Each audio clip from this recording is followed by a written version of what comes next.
Salut les voyageurs! Après avoir suivi votre choix suite au sondage fait sur Instagram, aujourd'hui on se retrouve pour parler de la mère de Luffy, un personnage qui suscite tant de questions alors qu'on ne l'a jamais aperçu. Si vous ne me suivez pas sur Instagram, c'est le moment de le faire. Je vous réserve une petite surprise qui verra le jour prochainement, donc venez me follow. Et surtout toi, cher voyageur qui passe par là, je te vois, abonne-toi pour faire partie de l'aventure Logpause. Je compte sur vous aussi pour liker la vidéo si elle vous a plu avec votre acquis du likement. Et je sais que vous avez tous un fort acquis de l'observation, mais n'oubliez pas d'activer la cloche. La sortie de mes vidéos n'est pas prédictible, même par Katakuri lui-même. La mère de Luffy, la femme de Dragon, la belle-fille de Garp. Qui est-elle et surtout, aura-t-elle une place importante au sein de l'aventure de Luffy ou sera-t-elle mise de côté jusqu'à la fin de l'œuvre au point où on ne la verra pas apparaître? Bien sûr, de nombreuses théories sur elle ont vu le jour et vont continuer de voir le jour et c'est tout le but des théories. Même si personnellement je ne pense pas que sa mère aura une place importante au sein de l'œuvre, c'est toujours intéressant de théoriser sur qui elle pourrait être, à savoir son passé et son présent. Premièrement, parlons d'une théorie que je vous ai déjà présentée dans la vidéo précédente sur Im-sama qui vous a pas mal plu. D'ailleurs, si vous ne l'avez pas encore vue, je vous la mettrai en fin de vidéo. On parle donc d'une théorie sans grand fondement, mais qui impliquerait un lien de parenté entre Monkey dit Luffy et Im-sama elle-même.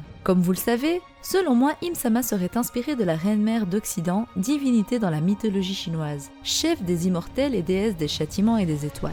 Elle est la femme de l'empereur Jade, dieu du ciel. Et dans certaines légendes, cet empereur Jade ne serait nul autre que le roi père d'Orient. Ainsi, le couple qui règne sur le monde serait Im-sama pour l'Occident. Dragon peut très bien être inspiré de l'empereur Jade, que ce soit par rapport à son lien étroit avec le ciel, comme on a pu le remarquer lors de sa première apparition sur Locktown, de par son aura mystérieuse et le fait qu'il soit inatteignable, ou encore de par son habit vert pouvant représenter le Jade lui-même. Ainsi, Luffy ne serait nul autre que le fruit de leur amour, un amour qui se transforme en un amour conflictuel étant donné la position de chacun. Oda a répondu dans un SBS quand on lui a posé une question par rapport à la mère de Luffy qu'il avait déjà dessinée et qu'elle apparaîtrait dans le tome d'après. Et dans ce tome, à savoir le 45, on avait justement eu une apparition de Dragon avec une femme à ses côtés, une femme qui était également présente 150 chapitres plus tard, sourire aux lèvres lorsque Dragon parlait de son fils en disant qu'il n'était plus un enfant. Bien évidemment, si la mère de Luffy qui a été dessinée par Oda était bien celle présente aux côtés de Dragon, donc celle de l'armée révolutionnaire,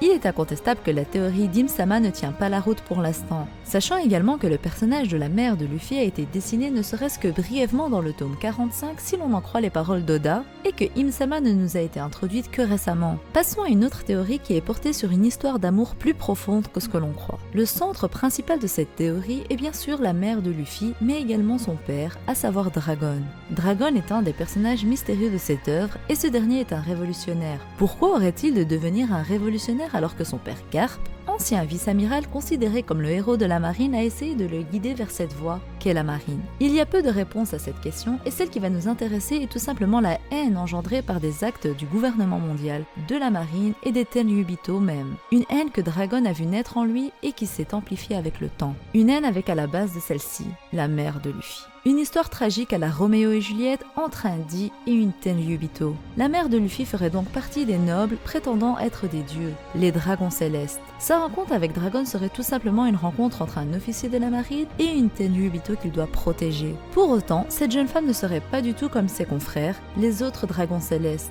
Elle tombera donc amoureuse de Dragon et vivra une histoire avec lui. Quand sa famille découvrira qu'elle était enceinte et d'un officier de la marine en plus considéré donc comme inférieur à leurs yeux, elle sera enfermée, n'ayant plus aucun moyen de voir Dragon. La naissance de son enfant se fait attendre de sa famille afin de le tuer et de cacher aux autres nobles l'erreur que leur fille aurait pu faire.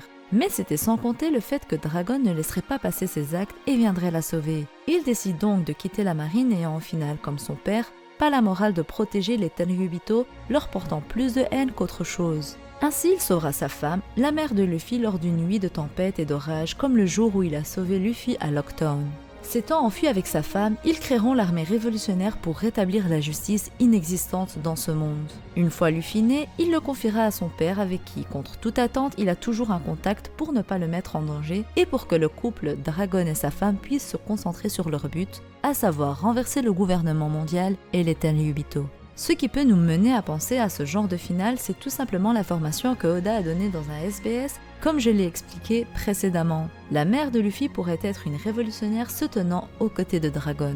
Au final, la mère de Luffy pourrait très bien être recherchée par le gouvernement mondial, non pas avec un wanted comme ils le font pour les criminels, mais de manière plus subtile et surtout rien ne nous assure qu'elle doit être capturée en vie seulement. Après tout, elle a trahi sa famille, a eu un enfant avec un homme de rang inférieur, s'est enfuie et a créé l'armée révolutionnaire avec lui. Ainsi, ce ne serait pas étonnant que sa mort soit requise par les Tenryubito pour au moins effacer cette personne qu'ils catégorisent comme étant un échec. La tuer pour que son existence cesse est plus logique que de la capturer pour l'enfermer au risque que cette histoire se sache du grand public.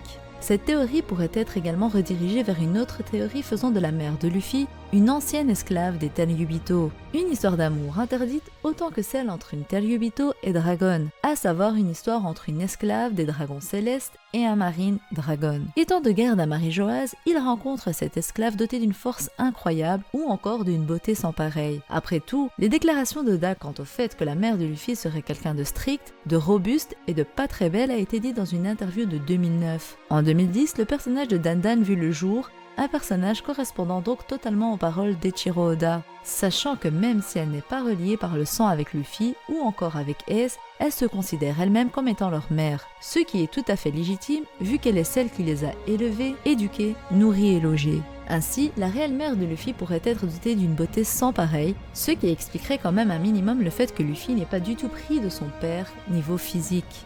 Pour en revenir à ce que je disais, la mère de Luffy aurait pu être une esclave d'un dragon céleste que Dragon aurait rencontré sur son lieu de travail. Autrement, leur rencontre serait peut-être due par Garp, qui aurait sauvé cette jeune fille sur God Valley il y a 38 ans, une jeune femme d'à peu près 16 ans, et l'aurait amenée avec lui pour en faire un soldat de la marine. C'est ainsi qu'elle aurait rencontré Dragon lors de leur entraînement difficile par Garp, et un amour serait né entre les deux. Les deux, ayant une conception de la justice différente de Garp, ont décidé de quitter la marine suite à un événement tragique. Un événement dont ils ont été témoins où les Tenryubito agissaient de manière condescendante jusqu'au point de pouvoir tuer sans sourciller, ou encore un événement relié à la mère de Luffy elle-même, qui était recherchée car ancienne esclave et qui a failli être tuée avant que le couple ne s'échappe. En résulte la même suite où ils décident de créer ensemble l'armée révolutionnaire pour contrer les injustices de ce monde et créer un monde juste sans les Tenryubito. Passons maintenant à une autre théorie et pas des moindres. Selon moi, la probabilité que la mère de Luffy ait un lien avec Roger n'est pas à exclure. Effectivement, Luffy ressemble bien plus à Roger quand Oda le dessine vieux dans les SBS qu'à son propre père Dragon. L'idée que Roger avait déjà une fille avant de rencontrer Portugaz D Rouge, donc l'existence d'une enfant cachée n'est pas à exclure. Après tout, Roger, s'il était en vie, aurait le même âge que Garp, donc 77 ans. Avoir une fille de l'âge de Dragon, soit à peu près entre 50 et 55 ans, n'est pas inimaginable. Roger et Garp ont toujours eu un lien plus profond qu'une simple rivalité s'étant transformée avec le temps par une amitié. Pourquoi confier son propre fils Ace à Garp, son ennemi de toujours, alors qu'il aurait pu le confier à Rayleigh, son bras droit, son second avec qui il a voyagé, avec qui il a partagé de tristes comme d'heureux moments? Si leur lien avait été renforcé par l'union de leurs enfants, Roger penserait alors donc que ce serait plus judicieux de confier son fils à Garp, à qui il avait déjà confié en quelque sorte en tant que père, sa fille. Après, certes, même s'il n'est pas explicitement expliqué, l'amour entre Roger et Rouge était bien présent et même constituait une base solide dans leur couple. Et ça on le comprend même si Oda ne l'exprime pas avec tant de mots que ça. C'est donc normal de se dire que Rouge était la seule femme de la vie de Roger. Mais à partir du moment où il l'a rencontrée vers les dernières années de sa vie, soit vers 50 ans, on ne peut pas exclure la possibilité qu'il avait déjà eu un enfant avec une autre femme. Bien sûr, rien ne nous dit que Roger était au courant de la naissance de sa fille, son existence lui est peut-être même inconnue à ses yeux, mais dans tous les cas je pense qu'on peut accorder du crédit à cette théorie qui expliquerait la ressemblance flagrante entre Luffy et Roger. Luffy serait donc un Monkey D et également un Goldie du côté de sa mère. Partons maintenant pour une théorie un peu plus folle que je sais n'a presque aucune chance de s'avérer juste, mais je trouverais ça quand même intéressant à relever. Et si Dragon n'était pas le fils de Garp? Je sais, ça paraît fou comme ça étant donné que c'est dit explicitement, mais si en réalité la mère de Luffy serait la fille de Monkey D. Dragon et Dragon serait son gendre, son beau-fils, un beau-fils qu'il a adopté au point de le considérer comme son propre fils. Ainsi on pourrait penser que Dragon est en réalité lui-même un Tenryubito, d'où son prénom Dragon, et que sa femme, donc la fille de Garp, faisait partie de la marine. C'était une théorie assez folle, je vous le concède, mais moins folle que celle selon laquelle Crocodile ne serait nul autre que la mère de Luffy. Car oui, Ivankov a dit connaître le secret de Crocodile. Les suspicions sur son secret se sont alors dirigées vers un possible changement de sexe. Crocodile ne serait rien d'autre qu'une femme de naissance, mais s'est vu transformée en homme par Ivankov, d'où le fait qu'il connaisse son secret. Ainsi, Crocodile ne serait nul autre que la mère de Luffy. Je pense sincèrement que c'est l'une l'une des théories les plus what the fuck et la plus troll qui existe dans ce monde des théories. Dites-moi si vous pensez à une autre théorie quand on parle de théories folles dans les commentaires. La vidéo touche à sa fin, j'espère qu'elle vous aura plu. À travers celle-ci, j'ai décidé de vous exposer différentes théories n'ayant pas assez de base pour n'en faire qu'une seule, étant donné qu'on n'a vraiment aucune information sur la mère de Luffy. Comme je l'ai dit au début de la vidéo, même si j'apprécie beaucoup les différentes théories, selon moi, son identité n'est pas importante, elle pourrait simplement être une femme lambda qui fait partie maintenant de l'armée révolutionnaire avec Dragon, comme elle pourrait même ne rien avoir de spécial du tout. Sachant que le manga commence à toucher à sa fin, je ne pense pas qu'Oda prendra le temps d'explorer toutes les parties sombres de l'œuvre. Dites-moi ce que vous en pensez dans les commentaires, et n'oubliez pas de liker la vidéo si elle vous a plu avec votre acquis du likement. Je compte sur vous comme d'habitude. Abonne-toi et active la cloche si ce n'est pas encore fait. Notre voyage ne fait que commencer, un voyage avec comme destination Laugh Tale. Sur ce, je vous dis à la prochaine et d'ici là, portez-vous bien. Bye!